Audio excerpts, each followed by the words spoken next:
Hello students, my self Vijaypal Kataria. आज मैं आपको पढ़ाने जा रहा हूँ लक्ष्य सिंह के बारे में। जैसे हमने और तो पढ़ ही लिया था कि लक्ष्य सिंह के पिता का नाम था क्षेत्र सिंह या खेता कहते हैं इनको। क्षेत्र सिंह जो पुत्र थे हमीर के, क्षेत्र सिंह हमीर के पुत्र थे और हमीर थे पुत्र हरि सिंह के। तो मेवाड़ में सिसोदिया वंश का संस्थापक हमीर को माना जाता है और सिसोदिया वंश की शाखा का संस्थापक राहब को माना जाता है। तो इसी में था लक्ष्य सिंह यानी लाखा एक तरह से बहुत ही भाग्यवान समझा जाए। देखे जैसे इसके काल में ना बहुत कुछ अलग ही हुआ है। इसके शासनकाल में जो उदयपुर में जावर की खान थी, जावर माइंस, उससे सीसा और चांदी की बहुत प्रचुर मात्रा में सीसा और चांदी निकले थे, जिससे मेवाड़ की आर्थिक स्थिति में बहुत सुधार आया था, यानी आर्थिक समृद्धि बढ़ी थी। जावर माइंस से सीसा और चांदी निकले थे। और सीसा और चांदी के अयस्क को क्या कहते हैं? तो इसके अयस्क को कहते हैं गैलेना। सीसा और चांदी के अयस्क को गैलेना कहते हैं। तो इसी प्रकार एक पिच्छू बंजारा था, पिच्छू बंजारा या इसको कहते हैं चित्र बंजारा। वैसे वास्तविक इसको चित्र बंजारा ही कहते हैं। तो चित्र बंजारा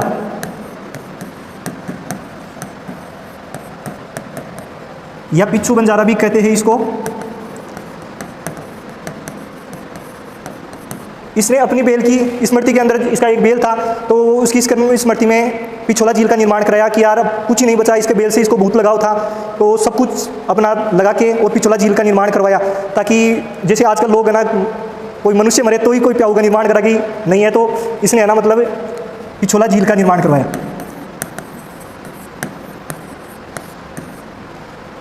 इसी पिछोला झील के बारे में देखेंगे। तो पिछोला झील है ना, तो ये झील है ना, जो इसके बारे में देखेंगे तो इसमें पानी आता है सीसारमा और बूझड़ा नदी का,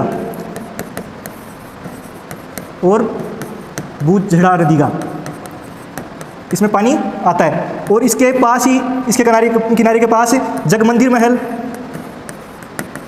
महल और जगनिवास महल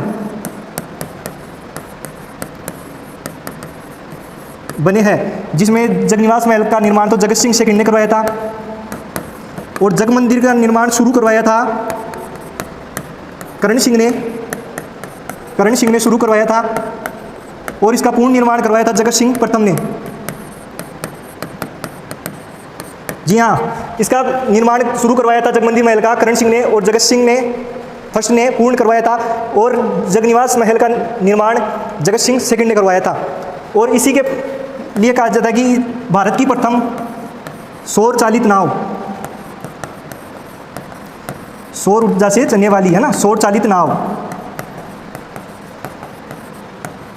इसी झील में चलाई गई थी सबसे पहले। और इसी झील में, इसी के शासनकाल में क्या हुआ था?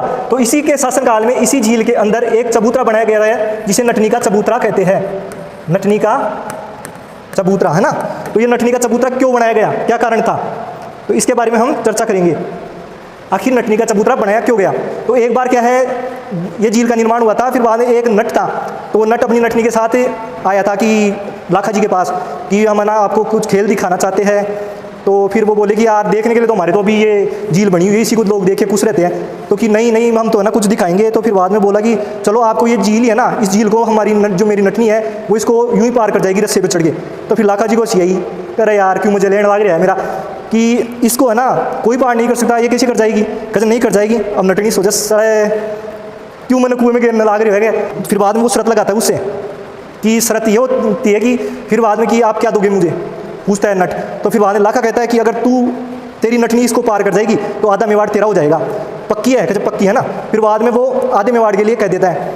अब नटनी के एक बच्चा था छोटा, उसकी तरफ देखती है कि चलो अपने को आधा मेवाड़ मिलेगा तो इसकी भी पूर्ति होगी, माँ तो माँ होती है, अब बच्चे के लिए बिल्कुल की कुछ तो करूँगी, तो वो जान भी जोखिम में डाल देती है। इसलिए फिर बाद में कि चलो मैं चढ़ती हूँ इस रस्सी पे। फिर बाद में वो अपनी जान को जोखिम में डालकर और तालाब को पार करने लगती है। वो जैसे ही पार करने लगती है आधे से ज़्यादा को इसको पार कर जाती है, आधी से ज़्यादा झील को पार कर देती है। फिर बाद में इसको पार करते करते लाखा जी का कलेजा खड़ा हो जाता है कि यार ये तो पार कर जाएगी, अभी आधा मेवाड़ इसको देना पड़ेगा। तो फिर बाद में अब इसका कोई तो सोल्यूशन निकाले। तो फिर अपने सेनापति को कहता है कि यार इसको रोको, नहीं है तो पूरा आधा मेवाड़ ले लीजिए अपने पास। तो फिर बाद में सेनापति सोचता है अब क्या करे, अब ऐसे तो लोग तमाशा करने लग जाएंगे। फिर बाद में उसने उसके बच्चे को बुलाया नटनी के कि यहाँ पे अरे। फिर बाद में वो आता है नटनी का बच्चा, तो उसको कहता है एक चांटा लगा देता है उसके। फिर बाद में लगाते ही वो रोने लग जाता है। अब माँ से बच्चे का दुख कैसा देखा जाए, तो फिर बाद में वो अपने बच्चे के लिए उसका भी दिल को, जैसे बच्चा है ना, बच्चे के लिए तो माँ इतनी रहती है कि बच्चे को भूख भी लगे ना तो माँ का दिल कहता है कि वास्तव में मेरे बच्चे को भूख लगी है, उसको पहले ही एहसास हो जाता है। और उसी तरह जैसे माँ का पेट हमेशा ना, बच्चे का पेट भरता हो तो ही माँ का पेट भरता है, तो इसीलिए है ना जैसे माँ को एहसास हो गया कि अपना बच्चा रो रहा है और वो रोते हुए वो देखने लगी और वो गिर गई। अब इससे मतलब एक तरह से सीख भी मिल रही है कि अपने कोई लक्ष्य है, जैसे अपने निर्धारित कर लिया, पहले तो अपनी परिस्थिति को देखो कि अपनी परिस्थिति कैसी है, उस परिस्थिति को देखा कि मेरा बच्चा कैसा है, कि मतलब आज किस स्थिति में मैं इसकी स्थिति सुधारूं। तो इसलिए उसने क्या किया कि मैं मेरे लक्ष्य पे चलूंगी इसको कुछ बड़ा बनाने के लिए, तो वो रस्सी पे चढ़ गई। लेकिन अपने लक्ष्य पे जाते समय अगर पीछे मुड़कर देख लिया तो वो गिर के अंत हो जाता है। तो वही हो गया नटनी के साथ। लेकिन वास्तव में अगर देखा जाए ना तो नारियों में बहुत मतलब नारियों की शक्ति का प्रतीक है ये नटनी, कि वाकई में नारी कुछ ठाने ना तो वो कर सकती है। अगर मतलब ममता के मोह में उसको फंसा लिया गया तो उसकी अलग बात है, नहीं बिल्कुल वो उसको पार कर जाती। तो जैसे वैसे तो नहीं जीत पाई लेकिन सबका दिल जीत लिया उसने, और सब ने ये सोचा कि वाकई में यार कुछ तो है, यूँ है। तो मतलब वो मेवाड़ एक तरह से पूरा ही जीत गई एक तरह से।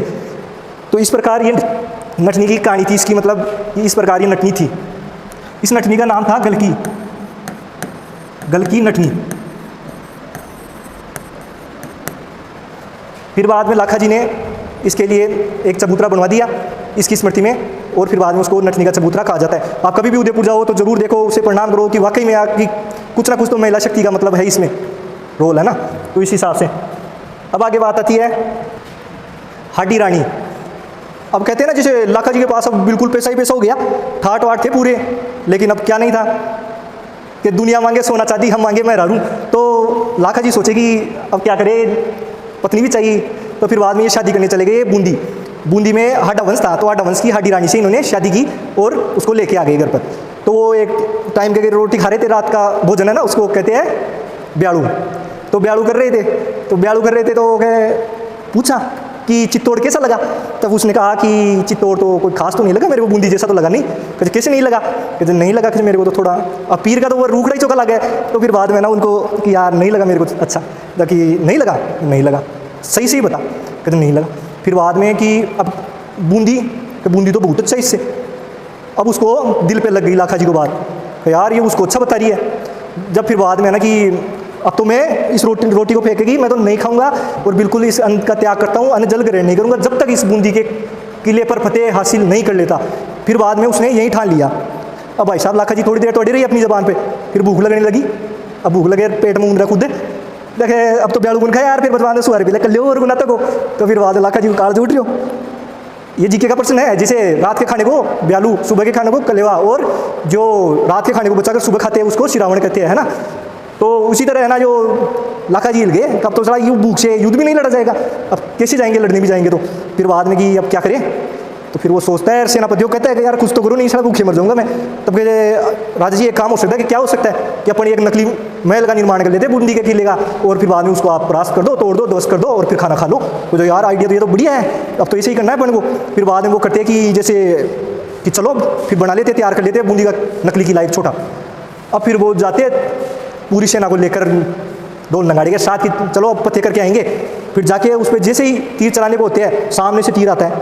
अब सामने से तीर आता है, लाखा जी डर जाते हैं, अरे सड़ो आपको नकली महल की व्यवस्था करने के लिए कहा था, ये सैनिक कहाँ से करे ये, जरा अरे हमने तो नहीं की है। तो अरे फिर किसने की है ये। फिर बाद में कि कौन है कि आवाज़ करते हैं, लगाते हैं उसको, आवाज़ लगाते हैं। तो फिर बाद में वो एक बच्चा निकल के आता है 13-14 साल का।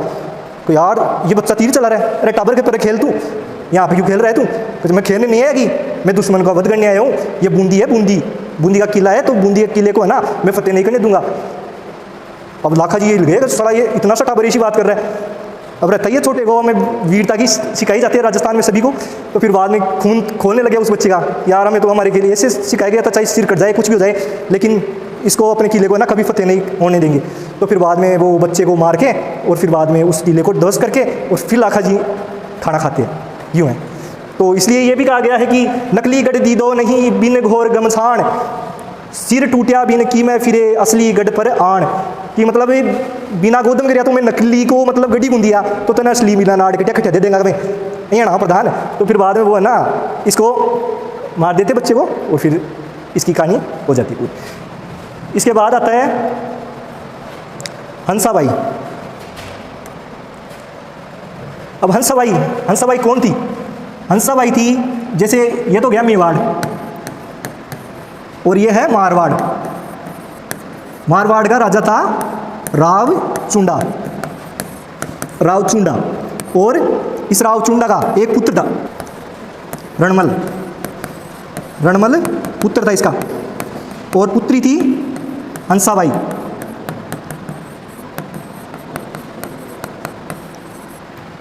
अब इधर मेवाड़ में था लाखा, और लाखा का पुत्र था चुंडा। उधर चुंडा शासक है, ये राजकुमार है। तो ये चुंडा जैसे अरे लाख की चूड़ी होती है ना, उस तरह से याद रख लेना कि लाखा का चुंडा बेटा था। तो फिर बाद में ये क्या है, दरबार में बैठे थे एक बार। अब दरबार में बैठे, मेन गद्दी राजगद्दी पे बापू जी बैठे ही थे, उधर साइड में बेटा बैठा था कि चुंडा। और फिर अचानक से हंसाबाई का कोई रिश्ता देखे भेज दिया इन्होंने कि मेवाड़ के शासक है चुंडा, तो उनसे रिश्ता करना है। तो पंडित जी को देखे नारियल, और इन्होंने रावचुंडा ने भेज दिया कि जाओ और उनसे बात करके आओ। फिर बाद में पंडित जी निकल गए और जाके दरबार में चले गए और बोले लाखा को यारो कि तो नारियल लाया हूँ। तो नारियल लाया है, तो लाखा जी बोले कि पोड़ लाए चीटा काट ले खिला दे सन है। जब फिर बाद में अरे खाने का नहीं कहे, फिर किसका लाया? कहते शादी का लाया हूँ। अरे यार बोले आदमी, मैं बूढ़ा मैं शादी करूँगा क्या? फिर बाद में कहते आपकी शादी के लिए नहीं, सारी जनता सुनने लगी। फिर बाद में कि आपकी शादी के लिए नहीं, आपकी बेटी की शादी के लिए। कि मेरे बेटी की चुंडा की? अच्छा हाँ, अच्छा यार मैंने सोचा कि मतलब ये जैसे मेरी तो अभी तू नारियल की चिटक देगा वो भी खाई जाएगी, नहीं रातों से यही सोच रहा था मैं तो। और फिर बाद में सोचा कि शादी कैसे होगी। तो फिर अब इससे पूछो चुंडा से। तो चुंडा से पूछा गया, चुंडा ने कह दिया कि नहीं पहले रिश्ता तो इनके नाम से है, तो मैं कैसे करूँ शादी। फिर बाद में पंडित जी के यार क्या करें। अब पंडित जी को बोले कि शादी करानी है तो इनसे ही कराओ, लाखा जी से। अब फिर बाद में पंडित जी सस्पेंस में पड़ गए, अब क्या करूँ। पंडित जी वापस जाके पूछ गए तो क्या करना है। फिर बाद में उन्होंने कहा कि लाखा से हम एक शर्त पे करवा देंगे, अगर शासक हंसाबाई के पुत्र को बनाया जाए तो। फिर बाद में सोचा कि अब तो चलो पंडित जी चल दिए, आ गए लाखा जी के पास और पूछा कि अगर आप शासक बना सकते हो उनके पुत्र को हंसाबाई के, तो फिर बाद में हमें मंजूर है। तो फिर लाखा जी देखते हैं चुंडा की तरफ कि यार छोरा ने किया कुआं में गिर दिया। फिर बाद में कहे नहीं कहे देखते हैं। फिर बाद में चुंडा खड़ा हो गया, कहते नहीं मैं कहता हूँ, शपथ लेता हूँ, प्रतिज्ञा लेता हूँ कि मतलब आज के बाद में ना मैं पूरे राज्य को त्याग दूंगा और फिर बाद में केवल इन्हीं के जो हंसाबाई के जो पुत्र होगा उसी को उत्तराधिकारी बनाया जाएगा। इसलिए चुंडा को भीष्म पितामह कहते हैं। भीष्म पितामह मेवाड़ का भीष्म पितामह है। भीष्म पितामह अपने महाभारत में थे, जो देवव्रत थे ना उनका नाम भीष्म पितामह पड़ा। क्यों पड़ा? देवव्रत के पिताजी थे शांतनु। अब ये शांतनु है ना, जो इन्होंने एक बार नाव चला रही थी एक कन्या, उसका नाम था सत्यवती। अब ये नाव में घूमने जाते डेली और सत्यवती को देखते। अब इनको भी पसंद आ गई सत्यवती। फिर बाद में कि अब क्या करें, अब रोज मिलने जाते हैं। फिर उदास रहने लगे थोड़े दिन के लिए, सत्यवती से नहीं मिले क्योंकि सत्यवती के पिताजी है ना उन्होंने देख लिया था। तो उन्होंने कहा कि सत्यवती से अगर शादी करनी है तो आपको पूरा साम्राज्य इसी के होने वाले पुत्र को देना पड़ेगा। तो फिर बाद में शांतनु जी कि चलो छोड़ो, फिर बाद में ना छोड़ दिया उन्होंने। फिर बाद में कि अब क्या हो, तो उदास रहने लगे। अब बेटा देखे कि देवव्रत देखे उसको कि ऐसे कैसे रह रहे उदास। तो फिर बाद में पूछा, नहीं बताए। तो देवव्रत फिर बाद में निकल गए कि पिताजी ऐसे क्यों रहते हैं, क्यों रहते हैं, इनके सेनापतियों से इनसे पूछा। तो फिर बाद में उन्होंने बताया कि ये तो इसलिए रहते हैं कि वहाँ पे एक कन्या थी, जैसे मिली थी, उन्होंने बोला कि ऐसे शासक बनाओ। तो फिर बाद में देवव्रत ने कहा भाई आजीवन कुंवारा रहूँगा और बिल्कुल प्रतिज्ञा ले ली। इस प्रतिज्ञा कारण एक तरह से महाभारत की पूरी हुई थी, महाभारत की कहानी है ना। और जैसे महाभारत और रामायण अपन पढ़ते हैं, पूरी जीवन की स्टोरी या फिर कोई भी स्टोरी देखे ना तो इसी पे आधारित मिलेगी आपको। जैसे अपना भूत भविष्य वर्तमान कुछ भी देखना हो ना तो एक बार इनको जरूर पढ़े, आपको पूरा अपना खुद का दिखने लग जाएगा कि मतलब वास्तव में अपना भूत क्या था, वर्तमान क्या है, भविष्य क्या है। क्योंकि जैसे अब ये इनका पुत्र है चुंडा ने शासन त्याग दिया है ना, तो फिर बाद में इसने त्यागते ही जैसे इन्होंने शांतनु के पुत्र ने देवव्रत ने त्यागा था, उसी तरह से फिर बाद में वो महाभारत हो गई थी। उसी तरह से चुंडा के जाने के बाद चुंडा ने जब शासन त्यागा तो इनके मोक्कल की भी हत्या कर दी गई थी। इनके पुत्र थे ना जो लाखा के और हंसाबाई के, उनकी भी हत्या कर दी गई थी। वही पूरा एंड हुआ, जैसे महाभारत में एंड हुआ ना उसी तरह से मतलब उस चीज़ का एंड होता है। तो फिर बाद में धीरे धीरे है ना, जैसे अब ये चुंडा है ना, चुंडा जो इनको चुंडा को सलुम्बर का है ना, जैसे चुंडा को सलुम्बर ठिकाना दिया गया है ना।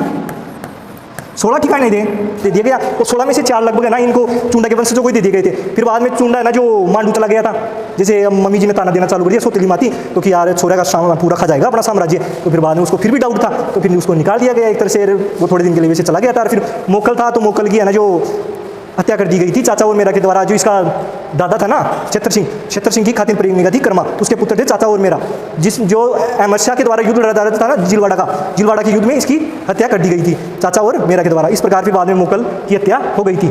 और फिर थोड़ा सा और देख लीजिए, श्रृंगी ऋषि है, श्रृंगी ऋषि है ना, इनका अभिलेख है ना। इनके अभिलेख में कहा गया है कि जैसे जो लाखा थे ना, लाखा ने ना जैसे 3 जगह के कर्ज बिल्कुल माफ कर दिए थे, जैसे उनसे टैक्स वसूलना बिल्कुल बंद कर दिया था। एक तो काशी, एक गया और एक प्रयाग, इन 3 जगहों से टैक्स नहीं वसूला था। और इनके दरबारी विद्वान है ना,